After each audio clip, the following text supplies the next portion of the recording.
ఆమేన్. హల్లెలూయా. దేవుని నామమునకు మహిమ కలుగును గాక. కూడి ఉన్న మీ అందరికీ మన ప్రభువును రక్షకుడైన యేసుక్రీస్తు వారి నామంలో మీ అందరికీ వందనాలు. దేవుడి గత దినములన్నీ నన్ను నా కుటుంబాన్ని సంఘాలను స్థలభద్రపరుచుకుని కాపాడి ఈరోజు ఈ విధంగా సజీవుల గురించి పునరుద్ధరణ ఆరాధనలో పాల్గొనడానికి ధన్యతను ఆయన అనుగ్రహించి ఉన్నాడు. దేవునికే మహిమ కలుగును గాక. హల్లెలూయా.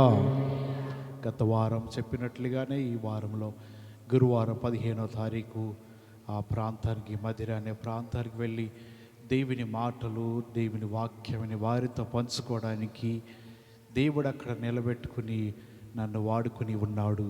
సమస్త మహిమ ఆయనకే కలుగును గాక. మంచిది. దేవుని వాక్యములకు వెళదాం.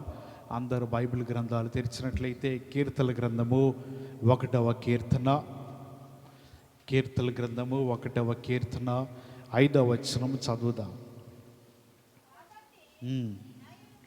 న్యాయ విమర్శలో దుష్టులను, నీతిమంతుల సభలో పాపులను నిలువరు. ఈరోజు మనం నేర్చుకునే మాట ఏంటిదంటే, బైబిల్ గ్రంథంలో విమర్శ అని కనబడుతుంది. మనం చదివిన మాటలు ఉంది కాబట్టి న్యాయ విమర్శలో ఈ మాట విమర్శ గురించి మనం కొద్ది సమయం దేవుని వాక్యాన్ని మనం నేర్చుకుందాం. చిన్న ప్రార్థన. మహాగరుడమైన మా ప్రభువానికి స్తోత్రాలు. నిలబడిన జ్ఞాపకం చేసుకోండి తండ్రి. మీ నోటికి బోరగా వాడుకొని కూడి ఉన్న బిడ్డలందరితో మీరే మాట్లాడి మహిమ పొందమని యేసయ్య పరిశుద్ధ నామంలో ప్రార్థన చేసి అడుగుతున్నాను మా పరమ తండ్రి. ఆమేన్. మనం చదివిన మాట కీర్తన గ్రంథము 1వ కీర్తన 5వ వచనం. కాబట్టి న్యాయ విమర్శలో దుష్టులను, నీతిమంతుల సభలో పాపులను నిలువరు.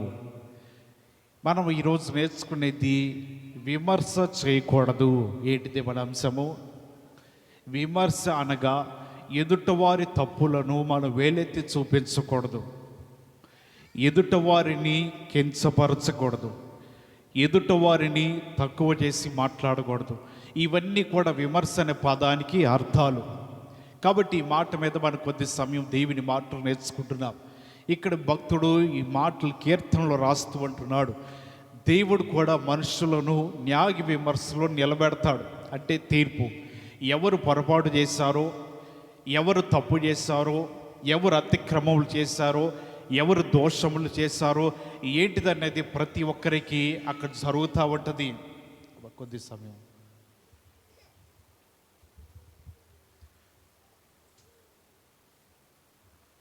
ఎప్పుడైతే ఇటువంటి విమర్శ జరుగుతుందో ఆయన చేసే పని ఏంటిదంటే, యేసు ప్రభువారు కానీ తండ్రి అయిన దేవుడు కానీ అక్కడున్న దూతల సమూహమే కానీ నీవు చేసిన క్రియలన్నిటినీ వారు విమర్శ చేస్తారంటే వారు ఏలెత్తి చూపే అధికారం ఉన్నది.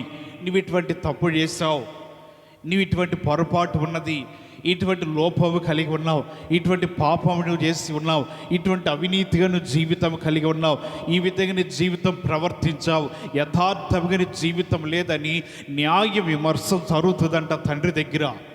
ఎప్పుడైతే అటువంటి న్యాయ విమర్శ జరుగుతుందో అక్కడ రాయబడుతుంది, దుష్టులు వారు న్యాయ విమర్శలో ఉండరు. అంటే వారి జీవితాలు దేవుని ఎదుట న్యాయ విమర్శ జరుగుతున్నప్పుడు వారు సిగ్గుతో తలదించుకుని వెళ్ళిపోతూ ఉంటారు. వారి జీవితం నిలబడలేక సమాధానం చెప్పలేక వెళ్ళిపోతూ ఉంటారు. ఎందుకంటే అది న్యాయ విమర్శ. న్యాయవంతుడైన వాడు, న్యాయాధిపతి అయిన దేవుడు ఆయన విమర్శ చేస్తూ మన లోపాలన్నిటిని ఎత్తు చూపిస్తూ ఉంటాడు. మన జీవిత చరిత్ర అంతా కూడా ఆ గ్రంథంలో లిఖితమవుతుంది. ఎప్పుడైతే ఆయన లిఖితమవుతుందో గ్రంథాన్ని ఆయన తెరచినప్పుడు మన జీవిత చరిత్ర అంతా దానిలో రాయబడి ఉంటుంది. ప్రతి దినము గురించి తన గ్రంథంలో లిఖితములాయెను.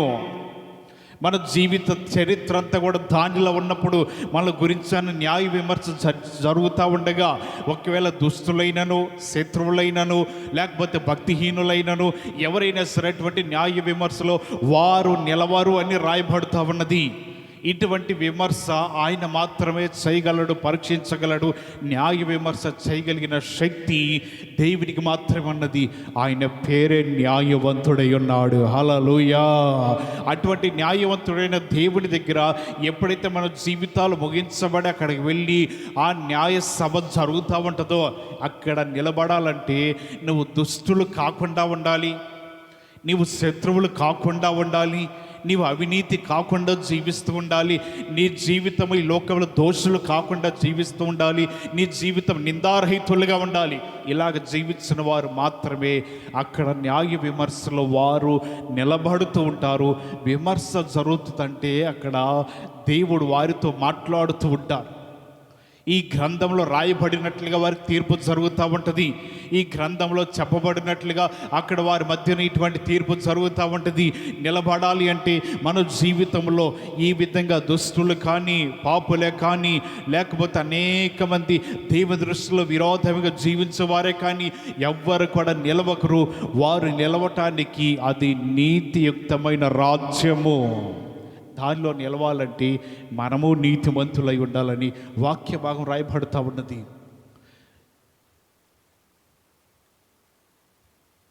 యెహోషువ కాలములో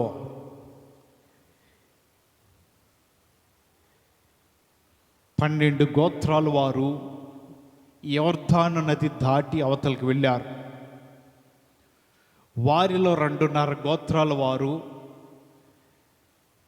మిగిలిన ఈ 9.5 గోత్రాల వారికి సహాయం చేయడానికి మాత్రమే వెళుతున్నారు. ఈ 2.5 గోత్రాల వారికి యొర్దాను నది అవతల మోషే ఉన్నప్పుడే వారికి రావాల్సిన భూములు, స్థలాలన్నీ కూడా ఇవ్వబడ్డాయి. ఈ 9.5 గోత్రాల వారికి రాలా. వీరు కూడా వారితో పాటు సహాయం చేస్తూ, శత్రువులైన వారితో వీరు కూడా కలిసి యుద్ధం చేస్తూ, అనేక మంది దుష్టులైన వారిని వీరు కూడా వారితో కలిసి ఎదురిస్తూ, ఈ విధంగా వారి జీవితాలు కలిసి ఉన్నాయి. వీరికి రావాల్సిన 9.5 గోత్రాల వారికి స్వాస్యములు వచ్చినాయి.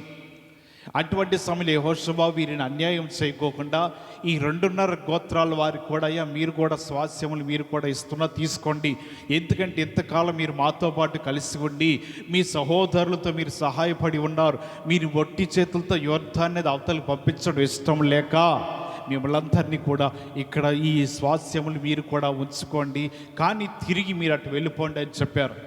కాబట్టి ఈ ఆఖరి దినములు అటువంటి సమయంలో ఈ 2.5 గోత్రముల వారు అనగా రూబేనీయులు, గాదీయులు, మనిషి అర్ధ గోత్రం వారు, ఈ 2.5 గోత్రముల వారు వెనక్కి తిరిగి మోషే ఇచ్చిన ప్రాంతానికి వెళ్ళిపోతున్నారు.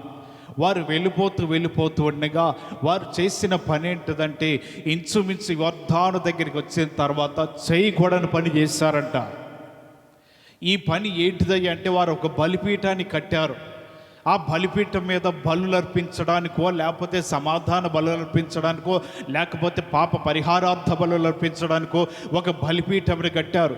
కట్టాలి అంటే యాజకుడైన యెహోషువ మాట ప్రకారం కట్టాలి. యెహోషువ చెప్పిన ప్రకారం బలిపీఠం కట్టాలి. లేకపోతే యెహోషువ చెప్పకోకుండా ఒక సామాన్య మానవుడు ఇటువంటి బలిపీఠములు కట్టడానికి యోగ్యత లేదు. వీరు వెళుతూ ఉండగా అక్కడ బలిపీఠం కట్టేశారు. అంటే బలిపీఠం కట్టారంటే దాని అర్థం ఏంటంటే వారు అక్కడ నివాసం ఉండటానికి, వారు ఆ ప్రాంతంలో ఉండటానికి యోగ్యత వచ్చినట్లనేమో. అటువంటి సమయంలో ఈ విషయము ఇశ్రాయేల్ ప్రజలకు తెలిసింది. ఏమన్నట్టయ్యా, 2.5 గోత్రముల వారు ఇంతకాలం మీతో ఉండి జీవించారు కదా, ఇంతకాలం మీతో ఉండి నడిచారు కదా, వారు వెళుతూ ఉండగా యొర్దాను నది దగ్గరికి వచ్చి ఒక బలిపీఠముని కట్టారని తెలవగానే ఈ ఇశ్రాయేల్ ప్రజలు వారితో యుద్ధం చేయడానికి బయలుదేరి వచ్చారంట. కొంతమంది పెద్దలైన వారు, కొంతమంది వీరులైన వారు, సైనికులైన వారు, అనేక మంది యుద్ధం చేయడానికి వచ్చారు. ఈ మాటలు జాగ్రత్తగా లోతైన సందర్భం ఇది. అనాలోచనతో ఉంటే అర్థం కాదు, కానీ నేను చెప్పుకొని పోవాలిగా తప్పదు. జాగ్రత్తగా వినండి. ఎప్పుడైతే వీరు అక్కడికి వచ్చారో ఈ 2.5 గోత్రముల వారికి, అయ్యా మీరు చేసిన పని ఏంటి మీకు అర్థమవుతుందా? మీరు ఇన్ని సంవత్సరాలు మాతో పాటు సహాయపడి శత్రువులు ఎదిరించడానికి మాకు సహాయం చేశారు, మంచిదే. దుష్టులను ఎదిరించడానికి సహాయం చేశారు, మంచిదే. కానీ మీరు వెళుతూ ఇంతకీ బలిపీఠం అని కట్టారు. మీకు కట్టాల్సిన అవసరమే అన్నది యెహోషువ చెప్పాడా? ఎవరు యాజకులు చెప్పారా, మందసం మోయేవారు చెప్పారా, ఎందుకు చేశారు ఈ పని అని వారు గద్దించినప్పుడు వారు అంటున్నారు, అయ్యా మేము ఒక మాట చెప్తూ ఉంటాం, మీరు మమ్మల్ని విమర్శ చేయటానికి లేకపోతే మమ్మల్ని విమర్శలోనికి లాగటానికి మీకు అవకాశం ఉన్నది. మేము బలులు అర్పించడానికో లేకపోతే సమాధాన బలులు అర్పించడానికో లేకపోతే పాప పరిహారార్థ బలులు అర్పించడానికో ఈ మందసమని కట్టలేదు. మరి ఎందుకు కట్టారు?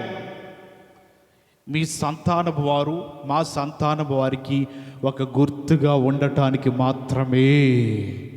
ఒకవేళ మేమేమన్నా నీకు విరోధంగా కడితే ఆయన మమ్మలను విమర్శ చేయను గాక అని పలుకుతున్నారు 2.5 గోత్రముల వారు.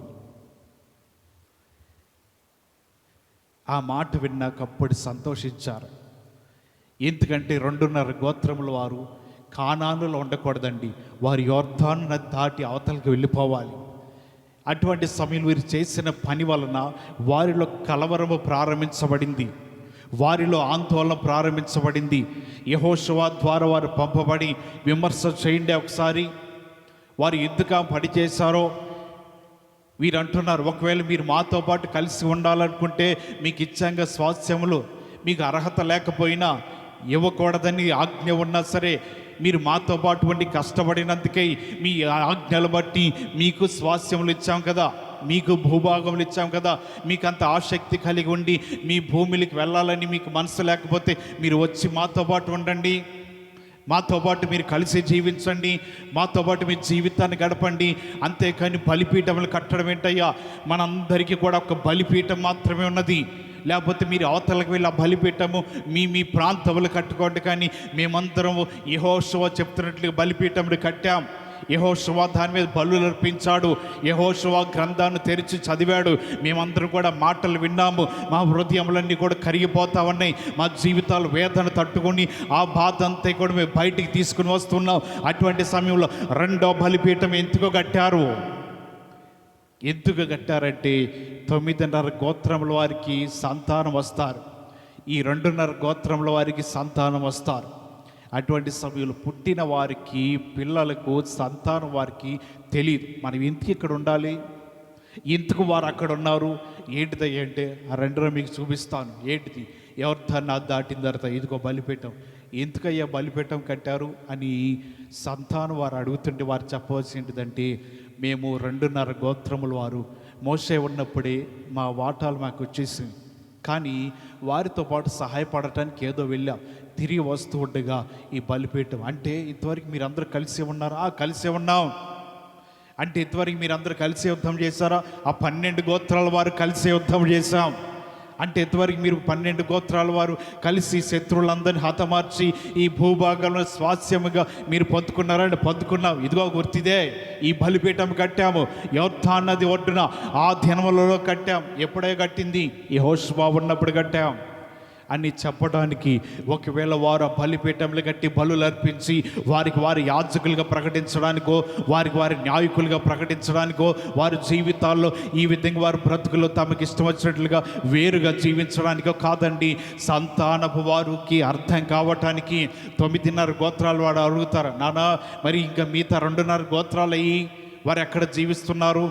మరి మనం 12 గోత్రాలు అంటున్నావు కదంటే ఈ 9.5 గోత్రాల వారు కూడా యొర్దాను నది దగ్గర తీసుకెళ్ళి కూడా 2.5 గోత్రాలు యొర్దాను నది అవతలు ఉన్నారు. వారు వెళుతూ కట్టిన బలిపీఠం ఇదే. వారు వెళుతున్నప్పుడు ఒక గుర్తుగా కట్టిన బలిపీఠం ఇదే. అంటే 2.5 గోత్రాలు ఉన్నారా? ఉన్నారు. నది అవతల వారు జీవిస్తున్నారు. గుర్తు ఇదే అని వారు తెలుసుకోవడానికి, సంతానపు వారు తెలుసుకోవడానికి, ఇటు సంతానపు వారు తెలుసుకోవడానికి వీరు ఒక బలిపీఠముని కట్టారు. వారు అంటున్నారు, మేము దేవుడి దగ్గర విరోధంగా పాపం చేసి ఉంటే ఆయన మమ్మల్ని విమర్శిస్తాడు, మీరైనా విమర్శించవచ్చు. ఈ మాటను తీసుకొచ్చి యెహోషువకు అక్కడున్న గోత్రముల పెద్దలు వారు చెప్పారు, అయ్యా బలిపీఠం కట్టింది వారి స్వార్థం కోసం కాదంట, బలిపీఠం కట్టింది బలులు అర్పించడానికి కాదంటయ్యా, బలిపీఠం కట్టింది వారికి వారు సపరేట్గా బలులు అర్పించడానికి కాదు. మరి ఎందుకు కట్టారంట? మన సంతానం వారు తెలియటానికి, మన తరతరముల వారికి తెలియటానికి, వారి తరతరముల వారు తెలియటానికి, వారికి మనకి స్నేహబంధం ఏర్పరచబడటానికి ఇది ఈ బలిపీఠం కట్టారా? ఓహో ఇంత జరిగిందా అని వారందరూ అప్పుడు సంతోషించారంట. వారందరికీ అప్పుడు ఆనందం కలిగినదంట. అప్పుడు వారిలో అంత దుఃఖము, బాధ, వారందరూ కలవరపడుతున్నారు, వారు ఆందోళన చెందుతున్నారు. వారు జీవితంలో అంటున్నారు, మేమేమైనా తప్పు చేస్తే మా తప్పునైతే వెలితి చూపించండి, మేమేమైనా పొరపాటు చేస్తే ఆ పొరపాటును చూపించండి. మేము బలి అర్పించడానికి కాదే, ఊరిని గుర్తుగా ఒక రాళ్లతో బలిపీఠం కట్టి మళ్ళీ మా దాని వెళ్ళిపోతాం, దీన్ని బలి అర్పించడానికి కాదు, గుర్తుగా అని చెప్పిన తర్వాత ఒకవేళ మేము తప్పు చేస్తే ఆయన మమ్మల్ని విమర్శిస్తాడు. ఆయన మీకంటే ముందుగా మమ్మల్ని వేలెత్తి చూపిస్తాడు. మా జీవితాలకి నిలవవు, మా జీవితాలు ఉండటానికి యోగ్యత కలిగి ఉండదు అని మాట చెప్తే వారి జీవితాలు అప్పుడు నెమ్మది పొందుకొని ఉన్నారు. ఎందుకంటే మనం చదివిన మాటలు కనబడుతుంది, న్యాయ విమర్శల దుష్టులు నిలబడరని. వీరి జీవితం దుష్టత్వం కలిగి జీవించడానికి కాదు, వీరి న్యాయంగా ప్రవర్తించారు, వీరి జీవితంలో యథార్థంగా ప్రవర్తించారు, వీరి జీవితంలో యథార్థంగా నడుచుకుని ఉన్నారు. అందరిని బట్టి వీరి జీవితంలో ఆ దినమున మోషే కాలం నుంచి యెహోషువ కాలం వరకు కూడా కొంతమంది 2.5 గోత్రముల వారు నిలబడ్డారు. కారణం ఏంటిదంటే వీరు నీతిమంతులను యథార్థంగా ఉండి ఏది అన్యాయంగా ఆశించకుండా న్యాయపరంగా వెళ్ళారు. కాబట్టి విమర్శ వచ్చినా ఎదుర్కొనే స్తోమత ఈ 2.5 గోత్రముల వారు కలిగి ఉన్నారు. హల్లెలూయా! ఈ 2.5 గోత్రముల వారికి అర్థమవుతుంది. కారణం ఏంటిదంటే వారు విమర్శ దినమంతా నిలబడటానికైనా సిద్ధమే. దేవుని మాటలు వింటున్న మన జీవితంలో దేవుడు మనల్ని విమర్శించినప్పుడు మన జీవితం నిలబడగలమా? దేవుడు మన జీవితాల్లో ఉన్న అనేక పొరపాట్లు చూపిస్తున్నప్పుడు మనం నిలబడగలమా? ఆయన విమర్శ దినమున మన జీవితాలు యథార్థంగా నిలబడగలమా? అట్టి స్తోమత శక్తి మన జీవితానికి ఉందా లేదా ఒకసారి మనం పరీక్షించుకోవాలి. మన బలలో పాల్గొంటున్నప్పుడు ఆఖరి మాట మనం చదువుతాం కదా, మనకు మనమే విమర్శించుకొని ఎడలా మేలు. ఏంటి దాన్ని విమర్శించుకోవటం? ఒకళ్ళు వేలెత్తి చూపటం, మన తప్పులు మనమే వేలెత్తి చూపించుకోవాలి. ఇది పొరపాటు నా జీవితానికి. ఈ విమర్శ నా జీవితాలు విమర్శించుకుంటున్నా, నా జీవితంలో నేను పొరపాట్లు ఉంటే బయటికి నేను తెచ్చుకుంటున్నా, వాటన్నిటి జ్ఞాపకం చేసుకుంటున్నా అని మనమే విమర్శించుకోవాలంట. ఒకవేళ దేవుడు విమర్శిస్తే దుష్టులం అయిపోతాం, దోషులం అయిపోతాం, నిలబడటానికి మన శక్తి సరిపోదు. ఒకవేళ మన జీవితాలు మనకి విమర్శించుకుంటే దేవుడి దగ్గర క్షమాపణ దొరకచ్చేమో కదా, దేవుడు అటువంటి పాపం నుంచి మనం క్షమించవచ్చేమో కదా, మన జీవితాలు పరిశుద్ధపరచవచ్చేమో కదా, మన జీవితాలు యథార్థంగా ఉంచవచ్చేమో కదా. ఒకళ్ళ చేత విమర్శించబడటం కాదు, మనల్ని మనమే విమర్శించుకోవాలని లేఖన భాగంలో రాయబడుతూ ఉన్నది. హల్లెలూయా! యేసు ప్రభువారు చెప్తున్నాడు, అక్కడున్న వారందరితో కూడా పడబట్ట నుంచి మబ్బలాగా వెళుతూ ఉంటుంటే వర్షం పడుతుందని చెప్తారు కదా మీరు. అవును చెప్తామంటున్నారు పెద్దలు. దక్షిణం నుంచి గాలి వస్తుంటే వడగాలని చెప్తారు కదా, అవునే చెప్తాం.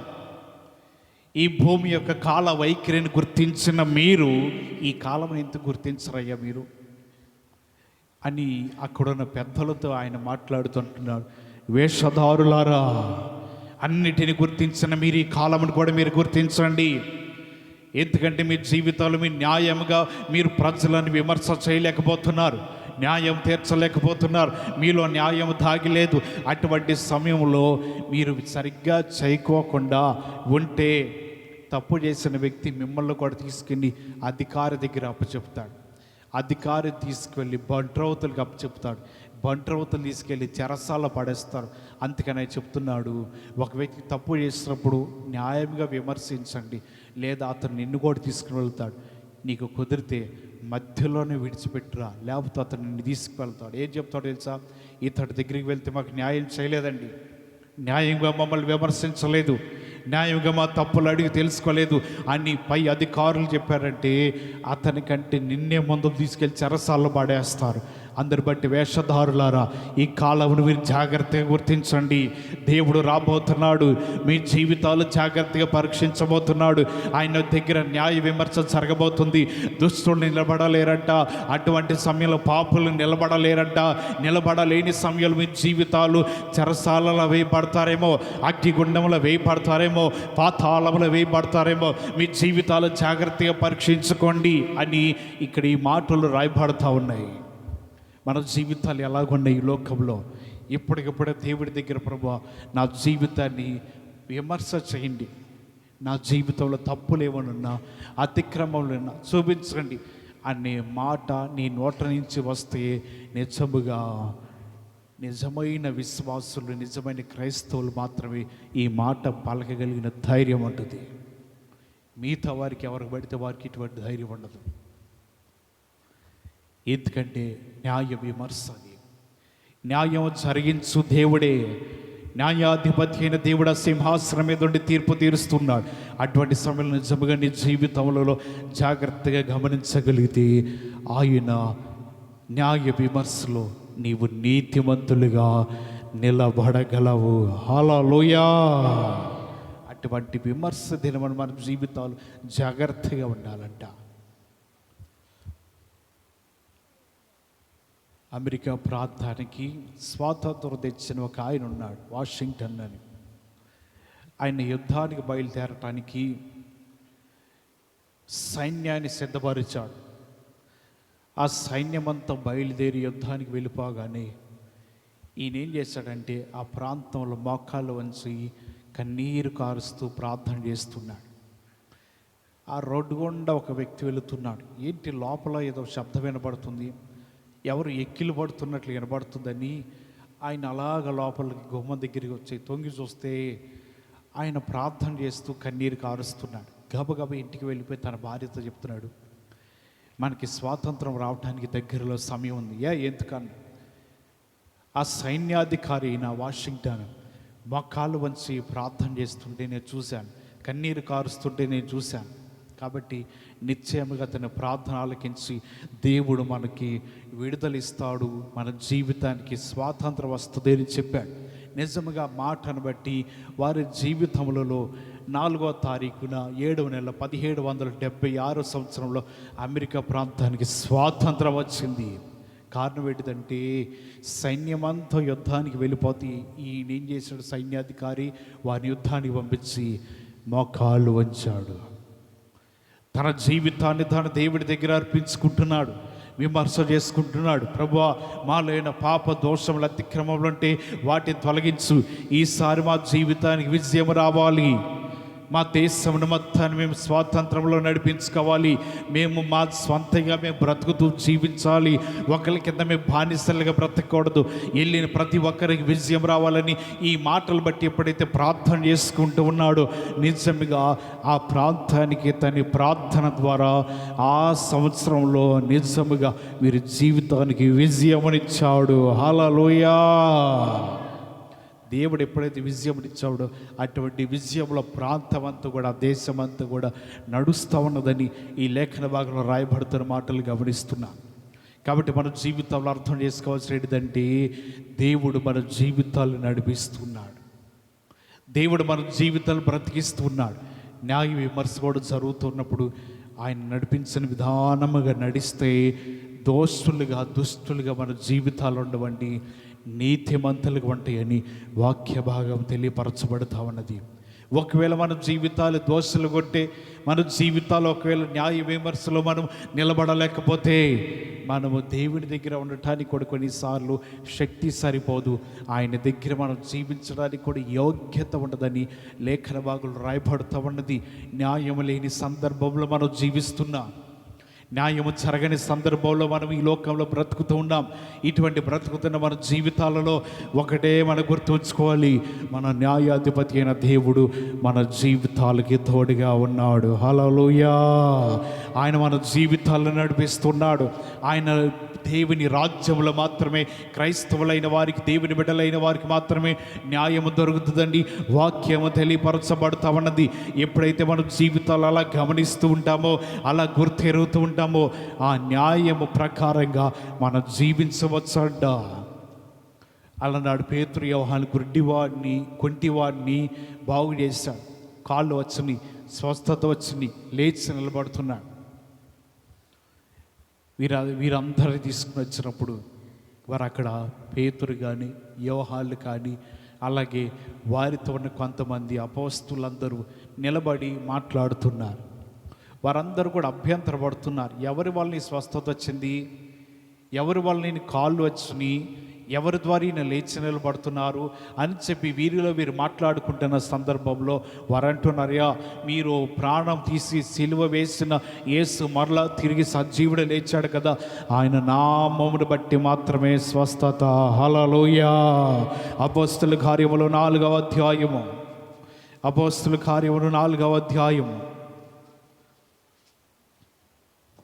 9వ వచనం చదవండి. చేయబడిన ఉపకారం గురించి వాడు దేని వలన స్వస్థ పొందినని నేడు మమ్మును విమర్శించుచున్నారు గనుక, ఇక్కడ రాయబడుతూ ఉన్నది ఆయనకి కలిగిన స్వస్థతను బట్టి మీరు మమ్మల్ని విమర్శించుచున్నారు. ఏ అధికారంతో మీరు స్వస్థత కలిగించారయ్యా? ఏ అధికారమును బట్టి మీ జీవితంలో ఇటువంటి అద్భుతం చేస్తారని అక్కడున్న అనేక మందిని మధ్య నిలబెట్టి ఈ పేతురు యోహానులు వారిని విమర్శిస్తున్నారంట. వారు చేసింది నీతే, కానీ వీరు విమర్శిస్తున్నారు.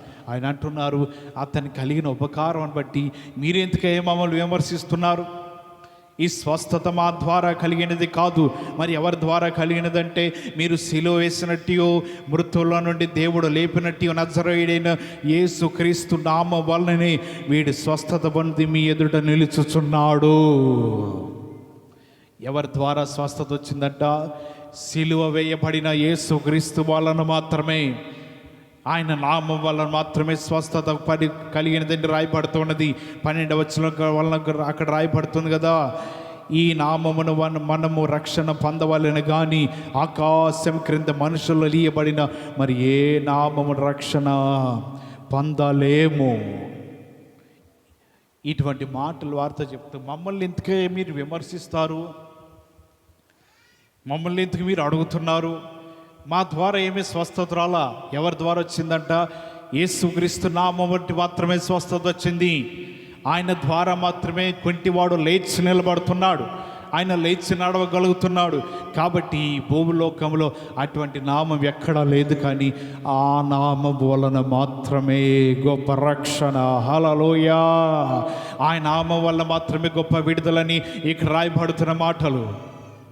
ఈ భూలోకంలో కూడా అనేక మంది విమర్శించేవారు ఉంటారు, అనేక మంది వారి తప్పులను వెతికేవారు ఉంటారు, అనేక మంది కూడా ఇన్ని విధాలుగా బాధ పెట్టేవారు ఉంటారు, కృంగదీసేవారు ఉంటారు, వారిని తక్కువ చేసి మాట్లాడేవారు అనేక మంది ఉంటారు. దేవుడు గ్రంథంలో రాయబడుతుంది, న్యాయ విమర్శ ఆయన మాత్రమే చేయగలడంట.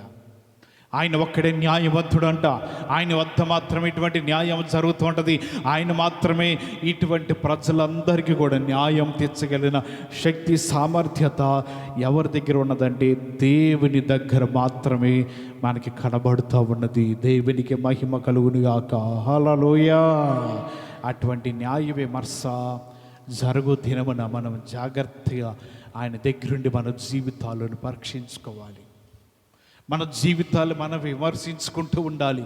మన జీవితంలో అయినా సరే లోటుబాట్లున్నా విమర్శించుకుని వాటిని మనలో నుంచి బయట తీసుకువేయగలిగితే నిశ్చయముగా మన జీవితాలు దేవుని ద్వారా కనికరించబడతాయి. ఈ కనికరించబడాలంటే ఏం చేయాలి?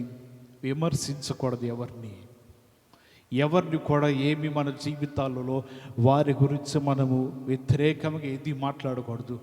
ఎందుకంటే మనం విమర్శించుట వలన మనము కూడా ఏదో ఒక దినమున విమర్శించబడతాము. ఏదో ఒక దినమున మన జీవితాన్ని మీద కూడా అనేక మంది మనల్ని విమర్శిస్తూ ఉంటారు. మన జీవితాలు బాధ పెట్టేవారు ఉంటారు, మన జీవితాలను అనేక విధాలుగా ఇబ్బంది పెట్టేవారు అనేక మంది కనబడతారు. కాబట్టి విమర్శ చేయకూడదని వాక్యము తెలియపరచబడుతున్నది. ఎప్పుడు విమర్శ చేయకూడదు. ఎదుటి వారిని మనం జీవితంలో వారి లోటుబాట్లను, వారి అతిక్రమలను మనం వేలెత్తి ఎప్పుడు కూడా చూపించకూడదు. అలా చూపిస్తే యోబు పత్రికలో ఒక మాట రాయబడుతున్నది. 9వ అధ్యాయము 32వ వచనం ఉన్నది. యోబు గ్రంథము 9వ అధ్యాయము, యోబు గ్రంథము 9వ అధ్యాయము 32వ వచనంలో రాయబడుతున్నమాట. ఆయన నా వలె నరుడు కాదు, నేను ఆయనతో వ్యాజ్యమాడజాలను, మేము కలిసి న్యాయ విమర్శకు పోలేము. యోబు ఈ గ్రంథంలో రాస్తున్న విలువైన మాట. ఆయన నావలే ఎవరు కాదంట, నరుడు కాదు. రెండవది, నేను ఆయనతో కలిసి వ్యాజ్యమాడలేని అంత శక్తి నాకు లేదు. మూడవ చెప్తబడుతున్న మాట, మేము కలిసి ఎక్కడికి పోలేమంట, న్యాయపీఠము దగ్గరికి మేము పోలేం, న్యాయ విమర్శ దగ్గరికి మేము వెళ్ళలేమని రాయబడుతున్నది. ఎప్పుడైతే మన జీవితాలు ఈ మాట మనం చూస్తున్నప్పుడు మనం ఆ న్యాయ విమర్శకు పోలేమండి. మాట్లాడటానికి కూడా కొన్నిసార్లు శక్తి సరిపోదేమో. నరులమైన మన జీవితంలో న్యాయ విమర్శకు పోవటానికి, ఆయనతో కలిసి వ్యాజ్యమాడటానికి కొన్నిసార్లు మన జీవితానికి బలము సరిపోదేమో. ఎందుకంటే ఈ భూలోకములో న్యాయాధిపతులు అనేక మంది ఉంటారు. వారు ఎదుట వెళ్ళి నుంచున్నప్పుడు, వారితో వారు మాట్లాడుతున్నప్పుడు వారు చెప్పిందే మనం వినాలి చేతులు కట్టుకొని. వారికి ఎదురు చెప్పినా, లేకపోతే ఏదైనా మాట వారికి తెలియపరిచినా, లేకపోతే మన నుంచి ఏమన్నా సరే తెలిసి తెలియని సలహాలు ఇచ్చినా సరే బయటికి పంపంటారు అవతలకి. ఎందుకు? ఆయన న్యాయాధిపతి అయిన పీఠం మీద ఆసీనులై ఉన్నారు. ప్రజలకి న్యాయం తీర్చడానికి ఉన్నాడు. ఇటువంటి భూలోక న్యాయాధిపతి దగ్గరే మనం మౌనంగా ఉండవలసి వచ్చినప్పుడు, ఆయన దగ్గరికి వెళ్ళినప్పుడు మనం మౌనంగా ఉండిపోతాం అంతే. ఎందుకంటే తిరిగి మాట్లాడటానికి కుదరదిక. ఆయన విమర్శిస్తున్నప్పుడు, ఆయన మాట్లాడుతున్నప్పుడు ఆ మాటలన్నీ కూడా అలా నోరు అప్పగించి చూడటమే తప్ప మనం తిరిగి ఏమీ మాట్లాడలేం. ఎందుకంటే ఆయన యోబు చెప్తున్నాడు కదా, నేను ఆయనతో కలిసి వ్యాజ్యమాడలేను, ఆయనతో కలిసి న్యాయ విమర్శలోని కొన్ని నేను పోలేను. ఎందుకంటే న్యాయాధిపతి ఉన్నాడు. చాలా కఠినమైన పరిస్థితుల్లో క్రైస్తవులకి, అలాగే లోకంలోని ప్రతి మానవాళికి న్యాయ విమర్శ జరగబోతుంది. అక్కడే నీవు నిలబడాలి అంటే, అక్కడే నువ్వు దోషిగా కాకుండా నీతిమంతులుగా ఉండాలంటే నీ జీవితాన్ని జాగ్రత్తగా నీవు గమనించాలి. హల్లెలూయా. ఎవరైతే అలా జీవిస్తూ ఉంటారో, యోబు చెప్తున్నట్లుగా ఎవ్వరం న్యాయ విమర్శలకు వెళ్ళకూడదు. ఆ న్యాయ విమర్శ దినమున ఎవరు కూడా అక్కడ ఉండకూడదు. ఎవరు కూడా న్యాయ విమర్శలో దోషులుగానో సిగ్గుతో తలదించుకునే వారు ఉండకూడదు. ప్రతి ఒక్కరు కూడా నీతిమంతులుగా ఎంచబడాలని ఈ వాక్య భాగంలో ఈ భక్తుడు యోబు గ్రంథంలో తెలియపరుస్తున్న మాట మనం నేర్చుకుంటున్నాం. ఎలాగుండదే మన జీవితాలు? న్యాయ విమర్శలో వెళ్ళిపోవటానికా, లేకపోతే దేవునితో కలిసి వ్యాజ్యమాడటానికా, లేకపోతే దేవునితో కలిసి నడవటానికా? ఏ విధంగా ఉన్నది మన బ్రతుకు? దేవుడు చెప్తా ఉన్నాడు, న్యాయాధిపతి అయిన దేవుని ఎదుట మన జీవితం నిలబడలేనప్పుడు మన దుస్తులుగాను అవినీతిమంతులుగా కాకుండా నీతిమంతులుగా జీవించగలిగితే ఆయన దృష్టిలో మనందరము కూడా న్యాయ విమర్శలు నిలబడే శక్తి, సామర్థ్యము దేవుడు మనకు అనుగ్రహిస్తాడని వాక్య భాగంలో రాయబడుతూ ఉన్నది. హల్లెలూయా. అటువంటి న్యాయాధిపతి అయిన దేవుడు ఆయన మన మధ్యలో ఉన్నాడు. న్యాయము జరిగించువాడు మన మధ్యలో ఉన్నాడు. న్యాయం జరిగించు దేవుడు మనతో పాటు ఉండి జీవిస్తూ నడిపిస్తున్నాడు. కాబట్టి న్యాయము అక్కడ మాత్రమే మనకు కలుగుతుంది, కానీ ఈ భూలోకంలో ఎక్కడ కూడా న్యాయము జరగదు అని వాక్య భాగంలో రాయబడుతున్నది. అందుకే మోషే చెప్తున్నాడు, ఎవరైనా సరే ఏదైనా సరే గొడవలైనా, తగాధములైనా, వ్యాజ్యములైనా అతను ఒక్కడిని న్యాయాధిపతి దగ్గరికి తీసుకుని పోమాకండి. అతనితో పాటు 2-3 సాక్షులు కూడా తీసుకుని వెళ్ళండి. మోషే చెప్తున్నాడు ఇశ్రాయేల్ ప్రజలతో, ఈ 2-3 సాక్షుల నోట ఏ మాట అయితే వారు పలుకుతారో, ఏ మాట అయితే నిజము బయటికి వస్తుందో దాని ప్రకారంగా చేయండి. కానీ ఎప్పుడైతే మీ జీవితాల్లో ఈ 2-3 సాక్షులు తప్పు చెప్పినట్లయితే పంటికి పన్ను, కంటికి కన్ను, కాలుకి కాలు, చేతికి చెయ్యి, దెబ్బకు దెబ్బ, ఇవన్నీ కూడా మీరు జరిగించవచ్చు. ఎప్పుడంట న్యాయము జరిగిన తర్వాత మాత్రమే ఇలాగ జీవించగలిగితే, అప్పుడు 2-3 సాక్షుల నోట ఎప్పుడైతే ఈ మాట పలుకుతా ఉంటారో అప్పుడే వారి జీవితాలలో న్యాయం జరిగించబడుతుంది. ఇశ్రాయేల్ ప్రజలందరూ చూసిన వారందరూ కూడా అప్పుడు భయపడుతూ ఉంటారు, కలవరపడుతూ ఉంటారు.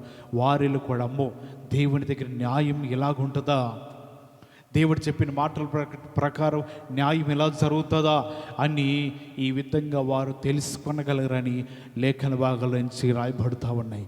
ఈ మోషే ఈ మాట ఇశ్రాయేల్ ప్రజలందరికీ చెప్తూ న్యాయము ఇదే విధంగా జరగాలి, ఒక్కని మాట తీసుకుని న్యాయం చేయవద్దు, 2-3 సాక్షుల నోట మాత్రమే న్యాయము రుజువైతే విడిచిపెట్టండి. అన్యాయం అని తెలిస్తే ఏ విధంగా అయితే ఈ గ్రంథాల్లో చెప్పబడుతుందో ధర్మశాస్త్రం ఏ శిక్ష విధించాలో అలా శిక్ష విధించండి, విమర్శించాలి, న్యాయము తెలుసుకోవాలి. ఆ తదుపరి మాత్రమే దేవుని యొద్ద నుంచి అప్పుడు వారికి న్యాయము జరిగించబడుతుందని మోషే ఆ ప్రజలందరికీ కూడా, యాజకులకి, న్యాయాధిపతులకి ఈ మాటను తెలియపరుస్తూ ఉన్నాడు. హల్లెలూయా. వారికి న్యాయం జరిగించడానికి ఈ మాట, వారి జీవితాలు ఇటువంటివన్నీ కూడా జరగటానికి తెలియపరుస్తున్నాడు. మన జీవితంలో కూడా తెలుసుకోవాల్సి ఏంటిదంటే ఈ భూలోకంలో న్యాయం అనేది ఎక్కడ కూడా మన జీవితాలకి కనపడదు, జరగదు. దేవుడు ఒక్కడే న్యాయం విధించువాడు. అన్యాయమునకు ఆయన దగ్గర తావే లేదంట.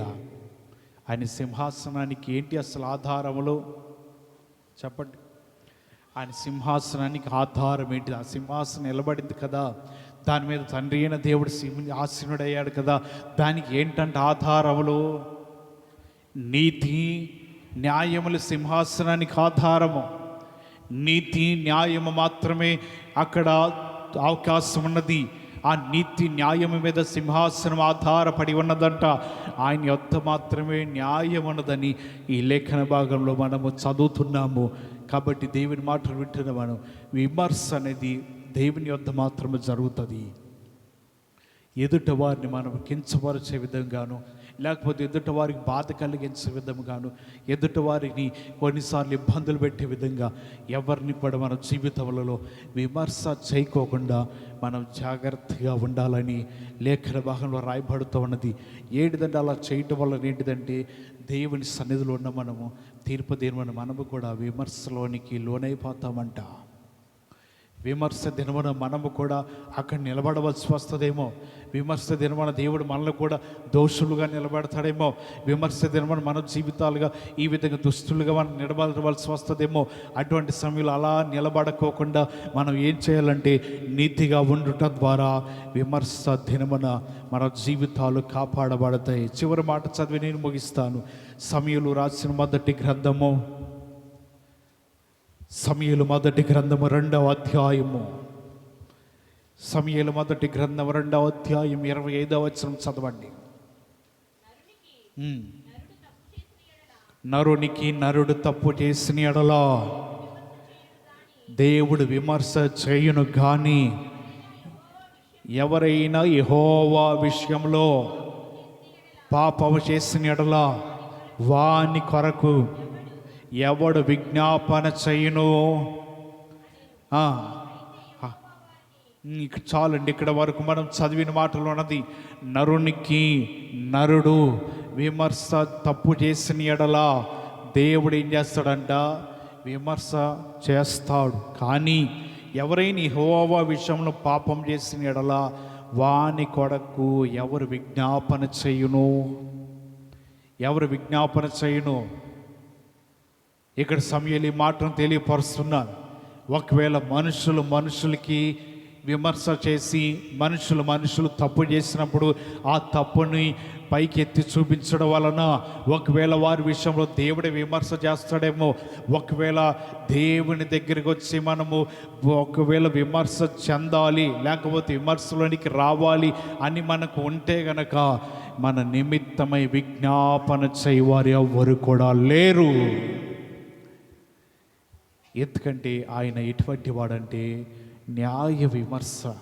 అంటే విజ్ఞాపన చేయడానికి సేవకులు ఉన్నారంటే వారు కూడా ఉండరు. విజ్ఞాపన చేసేవారు ఎవరు? ఒకవేళ దేవుని విషయంలో ఏమైనా మన తప్పిదములు చేసినా, దేవుని విషయంలో ఏమైనా అతిక్రమాలు చేసినా, దేవుని దృష్టిలో మనం ఏమైనా పాపములు చేసినా, మేము మీ గురించి మిమ్మల్ని విడిపించడానికి మీ నిమిత్తమే ప్రార్థన చేయడానికి ఎవరు ఉండరు కదా.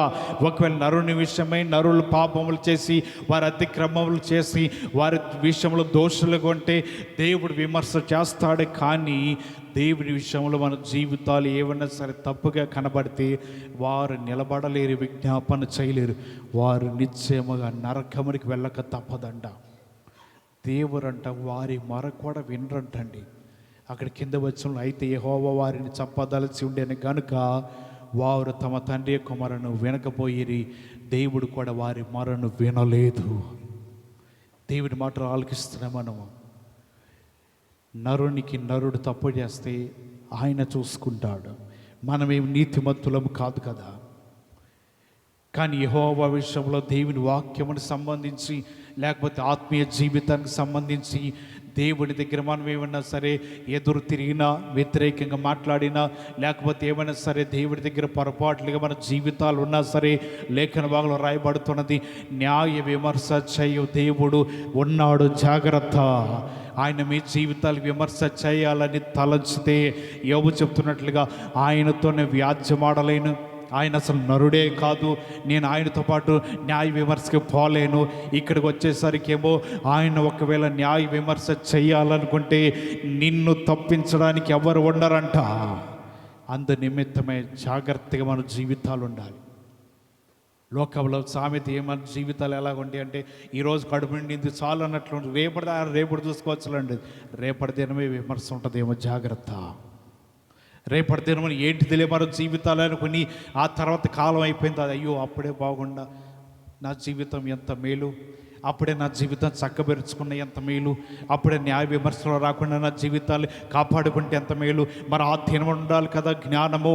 అప్పుడేమో ఈరోజు అయిపోయింది చాలు, ఈరోజే రేపటిది మళ్ళీ చూసుకోవచ్చు అన్నట్లుగా ఈ లోకల్లో మనుషులు బ్రతుకుతూ ఉంటారు. ఆ న్యాయ విమర్శ ఎప్పుడో తెలియదు, జాగ్రత్తగా ఉండాలి. ప్రతి దినము దేవుడు లెక్కిస్తున్నాడు, ప్రతి దినము కూడా దేవుడి గ్రంథం లిఖితములు అవుతూ ఉన్నాయి. న్యాయ విమర్శ దినం వచ్చిన సమయంలో నువ్వు ఏ దినం ఎలా జీవించావో, ఎలా బ్రతికావో, ఏ విధంగా నీ జీవితం ఉన్నదో, న్యాయ విమర్శ దినమున ఆయన నీ ఎదుట నిలబడితే నువ్వు దుష్టులు గాను, దోషులు గాను, పాపులు గాను నిలబడకుండా నీతిమంతులు ఉంటే నీ జీవితానికి మేలని వాక్య భాగం తెలియపరచబడుతున్నది. కాబట్టి న్యాయ విమర్శలోకి రావద్దు, మహాభయంకరమైనది. ఆ న్యాయ విమర్శల నుంచి నీ జీవితం తప్పించబడాలి. ఆయన ఎదుట సిగ్గుతో నీ జీవితం తలెందించుకోకూడదు. గర్వముతో ఉండి నీ జీవితం, నేను దేవుని కలిగి ఉన్నా, ఆయన ఎప్పుడు నన్ను విమర్శించిన నాలో ఏ అతిక్రమములు, ఏ పొరపాట్లు కనబడవు అన్నట్లుగా వారి జీవితం ఉండగలిగితే నీ జీవితము ధన్యతే. దేవుని రాజ్యములను కూడా ఏ ఆటంకము కలగదు. అందుని బట్టి ఆయనతో పాటు న్యాయ విమర్శలు పోవద్దు, న్యాయ విమర్శలు ఉండవద్దు, ఎవ్వరికి న్యాయ విమర్శ చేయవద్దు, ఎదుట వారిని ఎవ్వరు కూడా మీరు విమర్శించవద్దు. తీర్పు తీర్చగల దేవుడు ఒక ఆయన ఉన్నాడు, అన్నిటికీ ఆయనే చూసుకుంటాడు అన్న ఆలోచన కలిగి ఉంటే చాలు. తగిన సమయం కాలమందు దేవుడే ఎవరికి ఎలాగా ఆయన తీర్పు ఇవ్వాలో, ఎవరిని ఎలా విమర్శించాలో అన్నీ కూడా తెలిసి ఉన్నాడు. ఈ మాటలు బట్టి దేవుడు మీ జీవితాలను బలపరచును గాక. అందరూ తలలు వంచండి, ప్రార్థన చేసుకుందాం.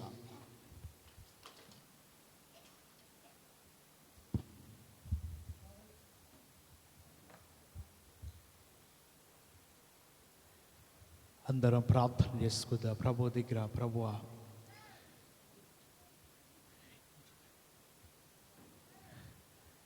న్యాయ విమర్శ దినమునయ్యా, నీ ఎదుట మేము దోషులుగా కనపడకూడదయ్యా. న్యాయ విమర్శ జరుగు దినమున మీ ఎదుట మేము పాపులుగా కనబడకూడదయ్యా. న్యాయ విమర్శ దినమున మా జీవితాలు ప్రభువా అవినీతిమంతులుగాను, అక్రమం చేసినట్లుగా మా జీవితాలు ఉండకూడదయ్యా. నీతిమంతులుగా ఉండాలి. ఒకవేళ అలాగుంటే దేవుని వాక్యం అంటది, నీవు నిలబడలేవు, నిలబడటానికి యోగ్యత లేదు. ఎవరైతే నీతిగా ఉంటారో, ఎవరైతే యథార్థంగా ఉంటారో, ఎవరైతే న్యాయంగా ప్రవర్తిస్తూ ఉంటారో, ఎవరిని విమర్శించకోకుండా ఉంటారో, దేవుడు అంటున్నాడు, నేను కూడా మిమ్మల్ని విమర్శించాను. ఒకవేళ ఎదుట వారికి మనం విమర్శించి వారికి తీర్పు తీర్చాలని చూసి, లేకపోతే వారి లోపాలన్నీ కూడా మనం సరిచేయాలని చూసి, వారి అతిక్రమాలన్నీ సరిచేయాలని మనం చూస్తే రాయబడుతున్నది, నీవు తీర్పు తీర్చవద్దు. ఒకవేళ నీవు తీర్పు తీరిస్తే నీవు కూడా తీర్పు తీర్చబడతావు. ఎప్పటికప్పుడే మనం అనుకోవాలి, దేవుడు ఉన్నాడు, ఆయన చూసుకుంటాడు. ఆయన నేత్రములు కలవాడు కదా, ఆయన కన్ను మనుషులందరి మీద ఉన్నది, ఆయన దృష్టి మనుషుల మీద ఉన్నది, ఆయన చూసుకుంటాడు అన్న ఆలోచన మన జీవితాలు ఉండగలిగితే దేవుడి తగిన సమయమందు, తగిన కాలమందు దేవుడు ఎవరిని ఎలాగ విమర్శించాలో, ఎవరిని ఎలా హెచ్చించాలో, ఎవరిని ఎలాగ తగ్గించాలో అన్నీ తెలిసినవాడు దేవుడే ఉన్నాడు. సమస్తము కూడా ఆయనే అద్భుతాలు చేస్తాడని వాక్య భాగంలో మనం తెలుసుకుంటున్నాం. కాబట్టి విమర్శించవద్దు, గేలి చేయవద్దు, అవమానపరచవద్దు, హేళన చేయవద్దు, తప్పిదములు ఎత్తి చూపించవద్దు. మనందరం కూడా పాపులమే, ఆయన ఒక్కడే నీతిమంతుడు అంట. మనం ఎవ్వరం నీతిమంతులం కాదండి. దేవుడు ఒక్కడే, తన కుమారుడైన యేసు ప్రభువారు ఒక్కడే నీతిమంతులై ఉన్నారు. మనందరం పాపులమై ఉండి దేవుడు అనుగ్రహించే మహిమను పొందలేకపోతున్నాము. అటువంటి సమయంలో విమర్శించడం మన పని కాదే, తీర్పు తీర్చడం మన పని కాదే, ఎదుట వారి తప్పిదములు ఎత్తి చూపించడం మన పని కాదే. యెహోవా ఈరే, దేవుడే చూసుకుంటాడన్న ఆలోచన నీ ఉంటే దేవుడు అన్నిటికీ తగిన కాలం ముందు సమాధానం ఇస్తాడు. ప్రార్థన చేసుకుందా. చెప్పబడిన మాటలు మనందరి జీవితాలలో ఫలభరితకున్నట్లుగా, ఆత్మచేత ప్రేరేపణ కలిగిన వారు వాక్యము ఫలించినట్లుగా ఎవరైనా ఒకరు ప్రార్థన చేయండి.